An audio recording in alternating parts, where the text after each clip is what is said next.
So here we are, the finale of the Rebirth of Mothra trilogy. The second movie really put the emphasis on cartoony gags and annoying kid characters. So will the last film in the series be The Return of the King or the Godfather 3 of kaiju movies? It's really neither, I just wanted to be dramatic.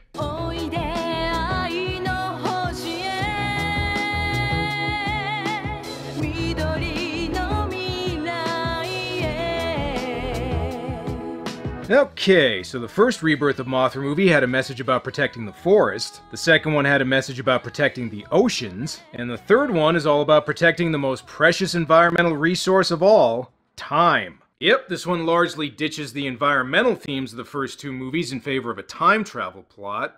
But, going by the movie's poster, if this means we get dinosaurs instead of a preachy message, I'm cool with it. It also probably means the plot's not gonna make a whole lot of sense, but the plots of these movies don't really make sense anyway, so that's no big deal. Okay, time to dust off the opening credits and finish this series. As long as you live, you shall have hope. Well, we're 3 movies in, and I hope this one eases up on the Kennys a bit. The way this movie's starting, it looks like I'm about to solve a puzzle in the game Myst. Oh, never mind, Belvira's solving it. Wisdom, courage, love. I'm not sure what the answer is here, but it probably involves solving a slider puzzle. I see Belvira's updated her wardrobe again. Now she looks like an evil Disney princess. So what exactly is Belvira looking for this time? I'm sure you must have heard about it.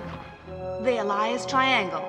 The Elias Triangle holds the secret power that protects us from disaster. No one knows what it is. You just said what it is! Alright, so just like in the first 2 movies, the basic plot here is Belvira's trying to get a magical MacGuffin that'll presumably allow her to rule the world. They should really stop letting her go at the end of these movies. Belvira gets away again, but she did leave behind some accessories for the movie's licensed Mothra merchandise. Hopefully George Lucas doesn't file a lawsuit. As you may expect, there's also more kid characters, but at least they seem to be getting a little older here. Seriously, I can't tell if this is supposed to be this kid's mom or his sister. Hey, kids. Hi, Dad. I'm home.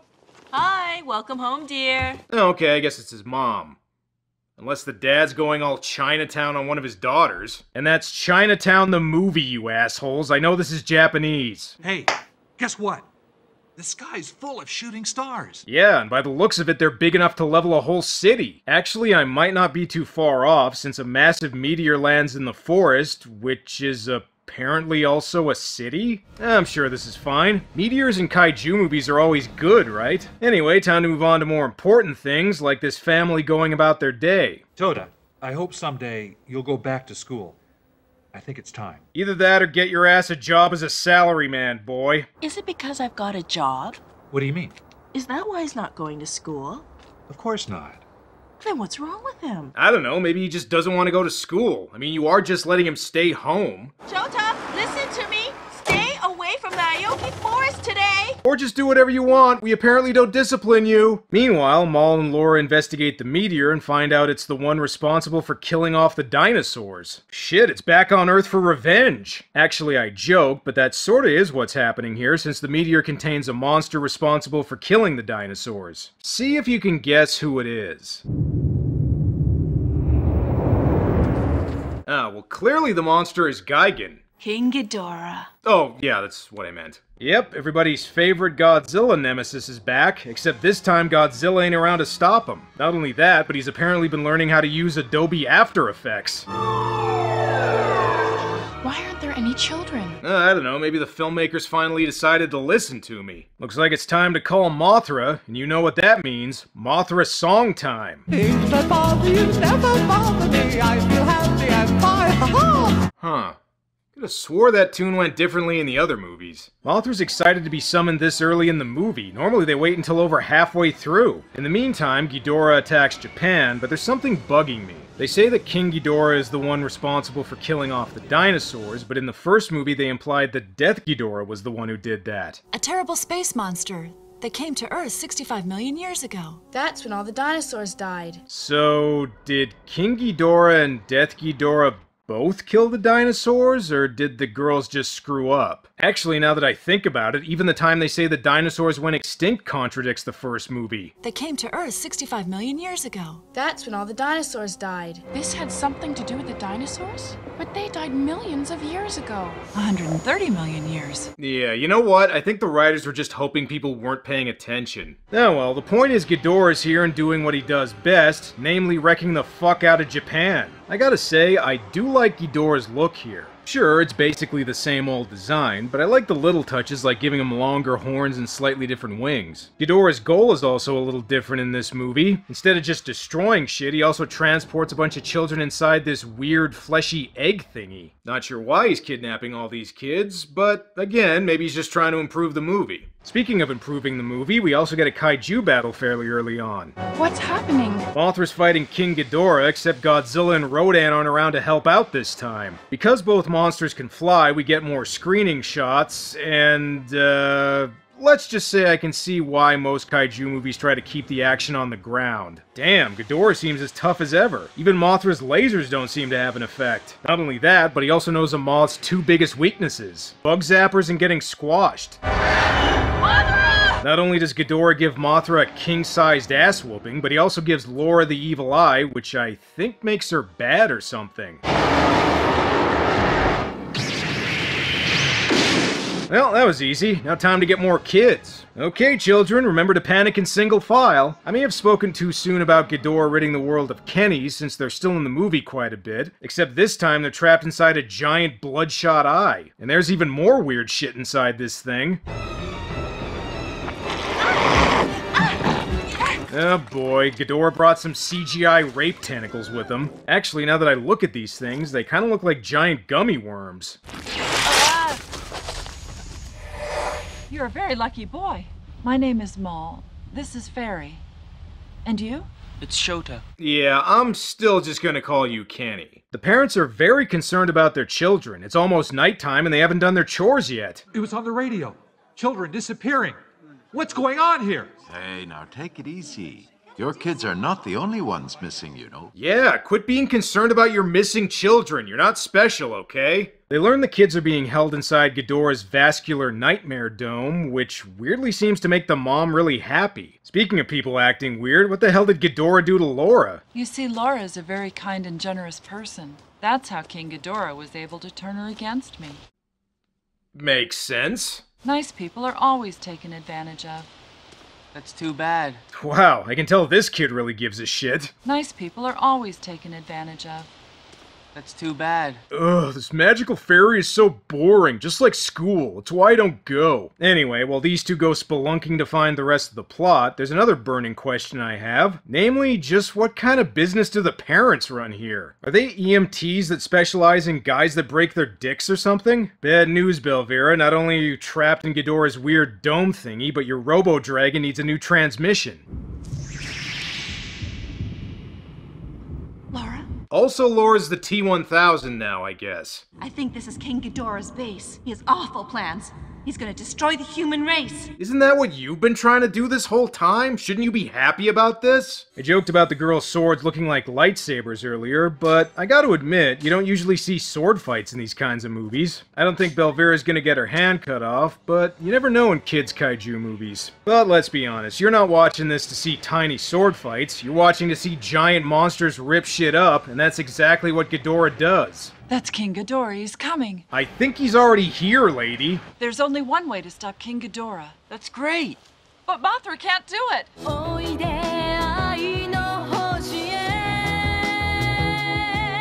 Okay, actually there is a way to stop Ghidorah, but it involves Mothra traveling back in time, which makes this the second movie with Ghidorah to involve time travel. 130 million years. The time when King Ghidorah first came to Earth. Back then, King Ghidorah was only a baby, right? Mothra could crush him. Baby murder. Is there any problem you can't solve? There is one catch, though. She knows she won't be able to return from the past. She won't come back? Oh, Mothra will be back. It just won't be in a solo movie, that's all. Okay, so you got a plan, but how the hell is Mothra supposed to travel back in time? The scope of the mind is unlimited. It can reach where arms can't. Even through time? Okay, sure. Basically, this just boils down to Mothra flying really fast. But hey, if it's good enough for Superman to travel back in time, then I say it's also good enough for Mothra. There's one more thing they need to travel through time, though. Another song.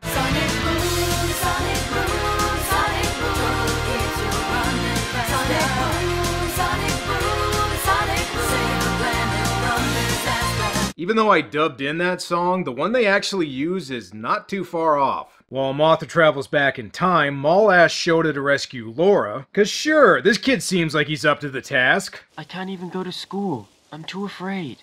No, you're not afraid. You're just very sensitive to the way that people treat you. Or again, maybe he just doesn't want to go to school and his parents are letting him stay home for some reason. Maul gives the kid her sword in case he wants to put some olives in a cocktail, and then I think she dies. Either that or they didn't finish rendering her CG stunt double. Even with a tiny sword, how is this kid gonna rescue the kids from Ghidorah?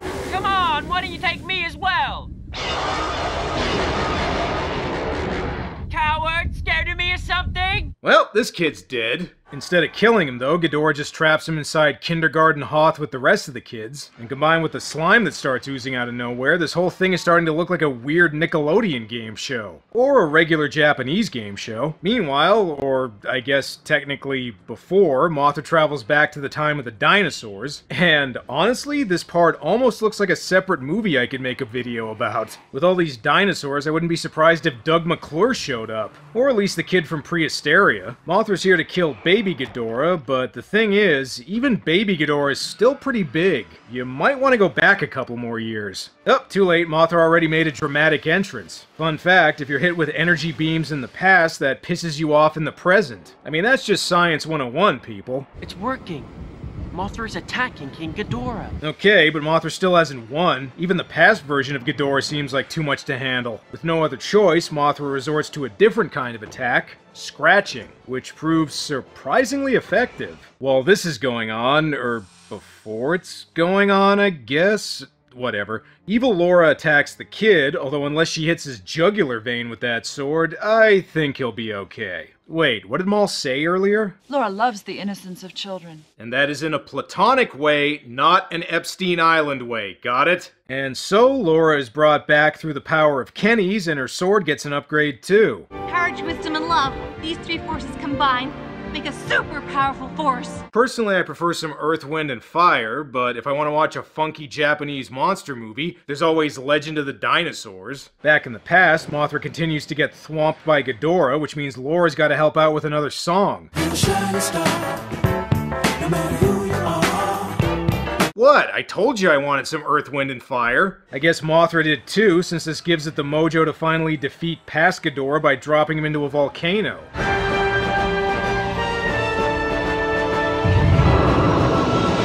Now, if you're wondering why Ghidorah didn't just fly out of the volcano, since he also has wings...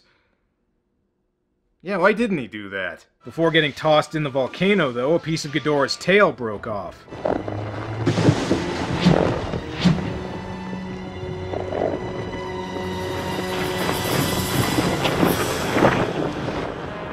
Oh, well that was weird. Anyway, wanna go poop on Fred Flintstone's lawn? So with Ghidorah defeated in the past, that means he's not around in the present. Damn, so close. Strange, isn't it? If King Ghidorah did die, then wouldn't history have changed? Look, Belvira, don't try to make sense of this movie. You're just gonna make your head explode. Turns out Ghidorah didn't die, though. He just wanted to psych out the audience. It's implied that Ghidorah regenerated from the piece of his severed tail, which makes me wonder, did the people who made Godzilla King of the Monsters get the idea for their version of Ghidorah from this movie? What happened to Mothra? She's gone. Mothra's gone forever. Hey, relax, kid. Mothra's not gone forever. It's just the end of this series. However, Mothra's still trapped in the past, but fortunately, some caterpillar Mothras come out and give a 21 Silk salute. Back in the present, Ghidorah's gonna destroy all Kennys if it's the last thing he does, damn it. Laura, it looks to me like we're gonna have to fight by ourselves. It doesn't matter that we had different opinions.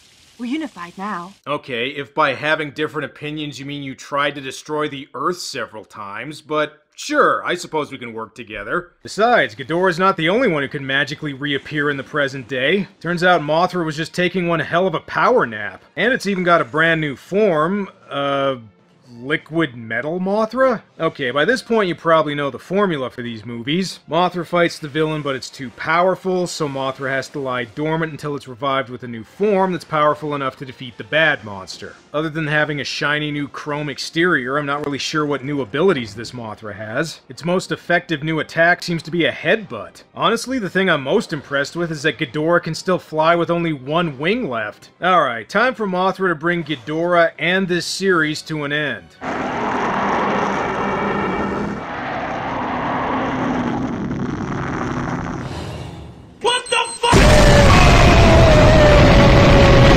Okay, so Ghidorah is defeated, Mothra becomes Fluffy Mothra, Maul finishes rendering, and I guess Belvira's a good guy now. Remember, it doesn't matter that we don't agree with each other. Again, the thing we disagree on is you destroying the human race, but sure, if you say it doesn't matter, then I guess it doesn't matter. And so, Japan continued to have a steady supply of Kennys for future movies, and Mothra flew off to cameo in another Godzilla film. However, Shota still didn't feel like going to school, and as a result continued to live with his parents well into his 40s. The end. Like I said, Rebirth of Mothra 3 brought the series to a close, and as of 2021 there haven't been any other Mothra solo movies, with the character instead playing supporting roles in various Godzilla films. And while I definitely wasn't the target audience for these movies, it was pretty interesting to see Toho put the spotlight on one of their other famous monsters besides Godzilla. I kinda wish Toho would make more kaiju flicks focusing on other monsters. After all, they used to do that.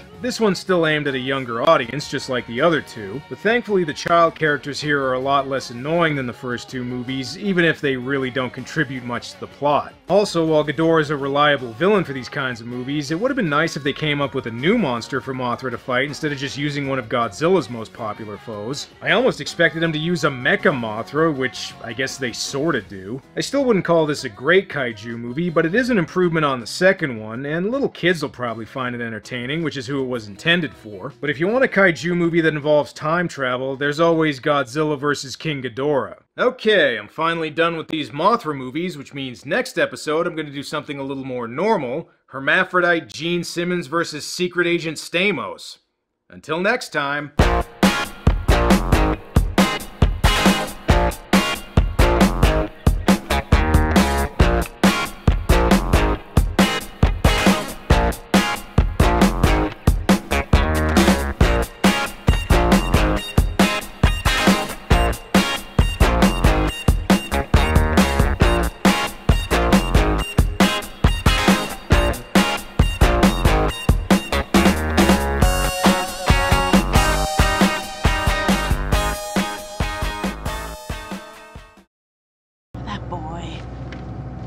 Ignores everything I say to him these days. I told you you should have used the belt on it more often.